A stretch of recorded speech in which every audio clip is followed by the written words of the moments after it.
The Cleveland Browns are going to be expected to make the big leap now that they have Deshaun Watson in-house. Obviously, you don't have your first-round draft pick because of the Deshaun Watson deal, but it could be worth it, depending on how well it's going to be worth it. Don't worry. Certainly be worth it. There are no caveats to that. But no first-round draft pick. First pick comes up in the second round, and we are doing our Chris Farley perfect mock drafts here in the Sportsocracy. Now you kids are probably asking yourselves, hey, Matt, how can we get back on the right track? Superstar quarterback definitely helps with that. At 44 overall, add to the defense, Cameron Thomas out of San Diego State. The thing you got to realize is look around, look at the schedule, and go, okay, you're going to score points. With Deshaun Watson, you're going to be just fine offensively. You better be able to kill quarterbacks because there are copious numbers of good ones on the schedule. Cameron Thomas, to me, is not an edge, which is ironic because 2 picks from now, you're going to draft an edge that is an edge. Let's say he has an edge. Okay. Cameron Thomas, to me, in a situation like this, would be a rotational piece with Taven Bryan to begin with because I feel like he was miscast at San Diego State. They moved him around a lot. He played on the edge, and I think he can do that. Where I think he is at his best is playing on the interior and just being a hellhound pass rusher. He's good enough against the run. I think he's a 3-down guy. I don't like Taven Bryan at all. I hated that signing. I don't care if you got him for negative $11. I'm out. I've seen it. I've seen me do it. Also, the only player I've ever seen drafted in the first round that I went, oink. Not that I didn't have him listed. I was dumbfounded. And I'm dumbfounded he's still in the league because he has literally had one half-assed year in his entire career. To me, Cam Thomas comes in. He's the immediate starter. He's that interior presence that I've been talking about Cleveland needing. And this gives you the flexibility to virtually never have to blitz when you pair it with what I'm getting ready to do 2 picks from now. Third round, 78th overall, Calvin Austin III, wide receiver out of Memphis. Virtually anybody that's had anything to do with the Cleveland Browns will tell you they absolutely love this kid. The reason that the Jarvis Landry thing has gone away is because they have all intentions of winding up with him. Has some of the greatest shift sets coming out of in one-on-one drills that you've ever seen from the Senior Bowl. You can find them on YouTube. They're insane. Just wait till the absolute last second to make a break, and then when you do make the break, you come out with such power, such aggressiveness, and you're so shifty and fast that it's just damn near impossible to cover you. So to me, the problem with him, though, is that he's 5'8". 5'8", $170. He's a little feller. Mm-hmm. Very explosive in the return game. He's going to be a slot receiver in the league. There is no shot of him playing on the outside. But you mix him with Amari Cooper, and that's a pretty formidable 1-2 punch with Donovan Peoples-Jones on the other side. Also in the third round at pick 99 overall, Sam Williams, edge rusher out of Ole Miss. There are some teams that won't have him on the board. The personality red flags are terrifying. Fantastic edge defender. One of the few edge guys that I think has the versatility to play with his hand in the dirt or standing up and be equally good at both. If it wasn't for the character issues, he would have been a back into the first, beginning of the second day kind of guy. Instead, Cleveland gets him here at 99, back into the second day, and you just take the risk. Because if he pans out the way I think he will, and you can keep him out of trouble, you're going to have one of the best front fours in the NFL. In the fourth round, 118 overall, here's a punter in the fourth round. Don't normally see that, but this guy's special. He's that good. Matt Ariza from San Diego State. I didn't have him in my first mock draft, and there was no player that was commented on more. Mm-hmm. Of, we need this guy, we need this guy, we need this guy. So I did my due diligence, and basically I was told around the league, this is the best punter that's ever come in the league. Ever. This is the best punter that has ever come in this league. And I mean, when I say ever, I mean of people that are, I'm not talking to Gil Brandt. Right. So, 1947, there was a kid out of Notre Dame. I don't have that. I don't. Modern times is the best punter that's come in the league.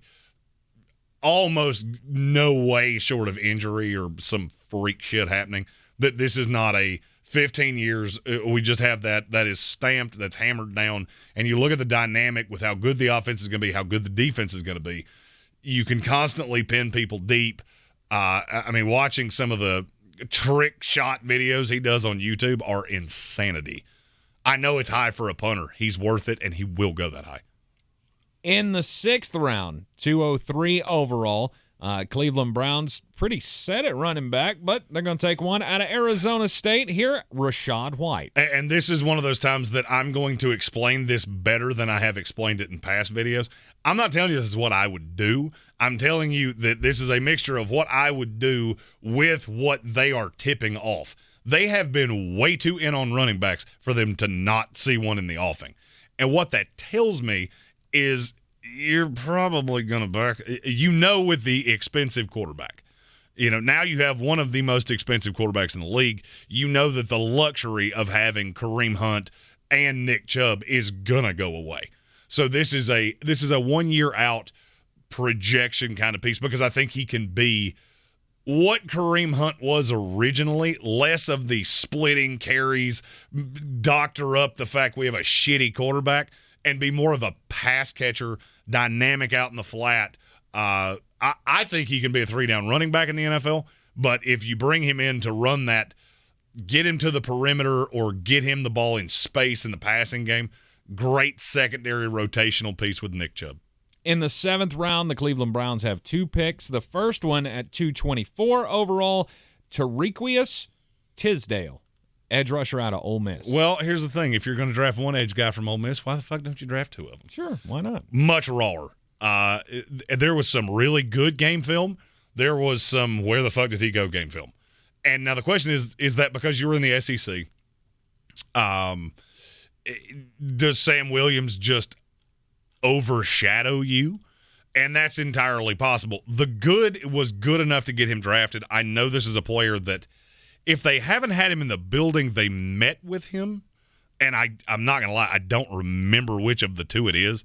When he declared, because he's actually an early entrant in this draft, when he declared, I remember out loud going, that might be the worst decision I've seen yet. He could have really helped himself by coming back, and he would have been a super senior. Mm-hmm. So it's not like this was early, but I think he could have really helped himself had he come back and could have positioned himself into a second-day slot. This is one of those things, if you're the Browns, you just pounce on somebody, and he came out maybe because you need to, maybe because you're just done with school, whatever the case may be. You pounce on it because the high-end talent is there. It's just very inconsistent. But do the JUCO guys get the super senior thing too? Yes. Do they get the extra year of eligibility? Okay. He could have had it. I couldn't tell you why he could have had it. Right. But he did. He had to have the announcement and give I am declaring for the NFL draft. Right. I was just curious because I did not know. So good to know that. 247th overall, the final pick of the draft for the Cleveland Browns. In the 7th round, Chase Lucas, cornerback out of Arizona State. I'll tell you something that I didn't realize this until the draft was done. This is the first team in all the years I've been doing this that has ever had 7 picks that came from 4 schools. Mm-hmm. Every school has 2 players in this class except Memphis. 2 Arizona State, 2 Ole Miss, 2 San Diego State. I did not do that on purpose. Chase Lucas is very raw. To me, he was overshadowed on tape at times, talent-wise, by Jack Jones. But this is the team captain, certainly the leader of the defense, very good burst. He's just thin. He needs – I'm going to say – for some reason, I've had thin corners going to Cleveland in every one of these we've done. It was Cordell Flott in the first one, and now it's Chase Lucas. I mean, you need to bulk him up. Mm-hmm. He's going to have to get more physical. Initially, he'll use the speed and the athleticism because that is there. It's just anybody with any bulk to him whatsoever is going to throw him around like a rag doll. So you're going to have to get him to an NFL body, and then you can use the skills 2 years down the line. I think the perfect mock draft for the Cleveland Browns, it would be a great present for Browns fans, but I think the biggest present this offseason was no more Baker Mayfield. Correct. No more me talking shit about your quarterback. By the way, I know we're all buddies now because, I don't talk shit about your team anymore.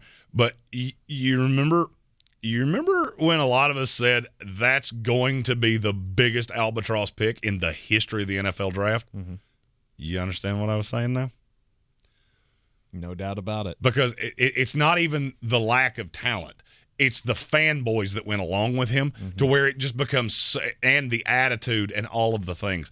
I am so happy for Browns fans that he is no longer there, and I hope that you have a long, fruitful relationship with Deshaun Watson. And you should just tell Baker if you can't trade him away, just stay at home. Here's what you should tell him. Mom, I wish you could be Santa's little helper and shut your damn cake off. Immediately. If you like the picks, if you don't like the picks, if you got your own picks, put those in the comments. Questions, players you want to know how they line up with the Cleveland Browns, anything you want to know, throw those in the comments. We'll be doing mailbag videos leading up to the draft 2 weeks from now. And we'll be live for every pick of the 2022 NFL Draft, live from Las Vegas, Nevada. And from the Ingles studio. Ingles Supermarkets, low prices, love the savings. I'm Tank Spencer. He's Jeremy Greene. Yep. And we'll see you next time.